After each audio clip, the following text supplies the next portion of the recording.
Hi everyone, welcome to Lo-Fi Apocrypha, where we explore the darker corners of pop culture through an existential lens. I'm your host, Mom Chalant, and today I wanted to talk about that one trope that we have in whatever format of media that you're consuming at the moment, whether it's in novels, movies, series, or in this case, video games. There's this existing, almost cookie cutter characterization of what a strong female lead should be.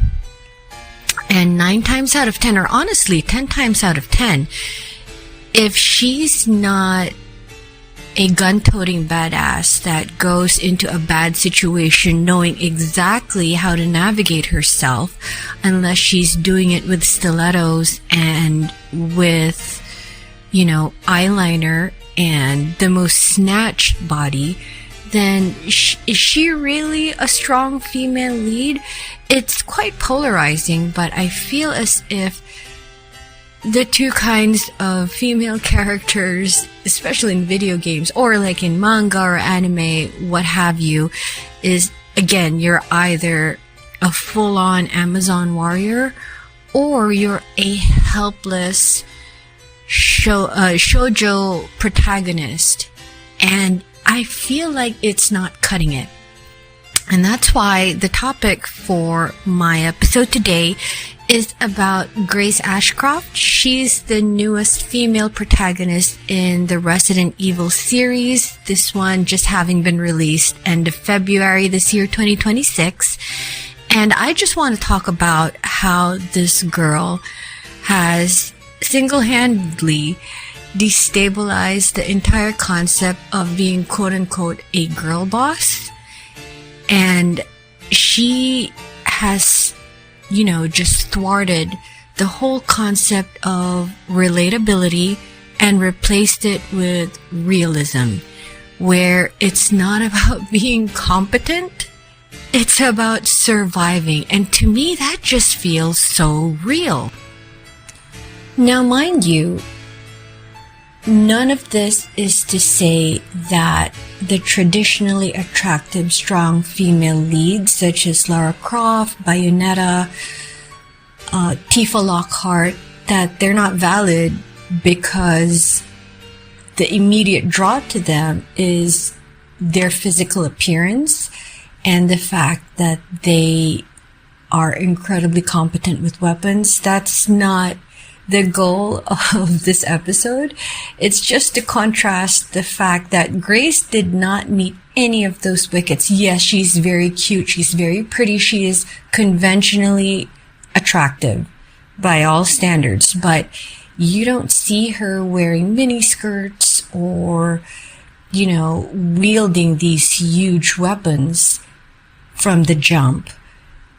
Despite her working at a 3-letter government agency, she's a data analyst. She is a desk jockey, let's call it what it is, and prove that she is just a basic, everyday 9-to-5 girl next door.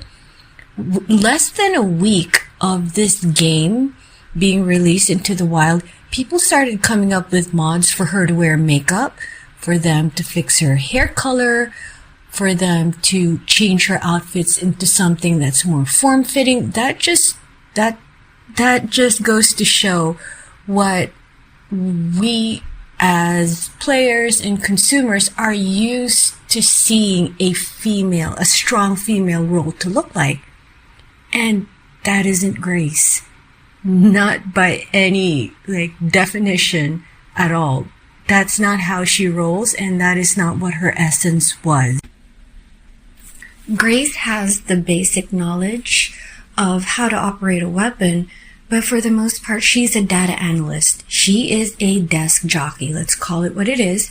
She is, and this is canon, she's a Redditor. She's a computer girl. She will be the one that parks her butt in front of a computer all day, not just as her profession, but also after work. The death of her mother was so traumatizing that she failed to form any social life up to when she became an adult, honestly, her only interactions are with her coworkers, or predominantly her boss, and then eventually with Leon Kennedy. So she is a social recluse. She's not thrown into a situation and then immediately, instinctively knows how to handle it. She spends maybe 80% of the game screaming, crying, sobbing, all of the things, which honestly, that is what I would call not relatable, but realistic. Like, let's say that you were tossed into a situation like that, or at least I'll speak for myself. If I were tossed into a situation like that, I would like to pretend and believe that I could cosplay an amazing fighter type woman. I want to be like Kitana from Mortal Kombat, or, Chun-Li from Street Fighter, just, kicking ass, taking names. But realistically, no, I'm going to be screaming. I'm going to be crying. I'm going to be clawing my way out of that cesspool of darkness and horror. Will I make it out alive? That is not our question. The point is, I would be terrified. I'd be pissing my pants. And that, I think, is what makes Grace amazing. She does not pretend to know what she's doing. She does not pretend to be brave. She is serving realness here. She is serving horror a la mode. Definitely, she is the embodiment of survival horror games, because ultimately, she wakes up, she's been kidnapped, her blood is being drained for this one experiment of a former Umbrella Corporation mad scientist. And she has no idea where she's at. This was not what she signed up for. She got pushed into this gig that she's not getting paid enough for. Let's just say it like that. But she rises to the occasion. Even when, for me, if I were in that position, I would just immediately give up. She sees the situation and she's just like, nope, forever nope. But she figures it out. Does it take a while? Oh, absolutely. She's freaking out every step of the way. And I think that whole, I am not a girl boss, but I'm gonna make it out alive, is so real. And I love that. I also want to point out that just because she's not going in guns blazing, or have an innate sense of how to navigate the situation that she's in, does not make her an NPC or a damsel in distress or someone who's stupid. Actually, I take that back. She is definitely in distress for the entirety of the show. But yeah, at the end of the day, she is an FBI agent, so she's smart. She's got the brains. She has what it takes to be a data analyst for the FBI. But on the flip side of that, just because she belongs to, a 3-letter government agency doesn't mean that she's Wonder Woman or Supergirl or anything like that. She still is your average everyday girl. And I think that's what makes her real, not relatable, because again, that is a very subjective term, but she's so real. She's not like any of the members of Huntrix. She's not in stilettos or, looking like a pop star. She's not Enola Holmes with her super detective skills and amazing repertoire of martial arts skills. She's just Grace. She doesn't even wear makeup. From what I can see, looking at her as someone who loves makeup and wears makeup on a daily basis, like you will not catch me outside the house without makeup. But the point is, when she was sent out to do this investigation, she threw on a shirt, jeans, a leather jacket, a backpack, called it a day. She is just your average girl. And I think that's beautiful and real. And her fear especially as portrayed by her voice actress, is just so palpable. You can feel it in your bones when she starts screaming and sobbing and crying. But again, I'm going to bring it back to, despite her panicking and being freaked out, she finds it in herself to save that little girl, Emily, and to not only not get in the way of Leon's mission, but to actually help him out. And really, that's not the typical girl boss that we think of when we think of video games. But I think she is the new standard. I think she should be the new standard, the pioneer for this brand new era of what girls should aspire to, because she's just so unique in that aspect. Like, she's not a member of the Powerpuff Girls. She's Courage the Cowardly Dog. She's freaking out. She's pissing her pants. But you know what? She's gonna show up.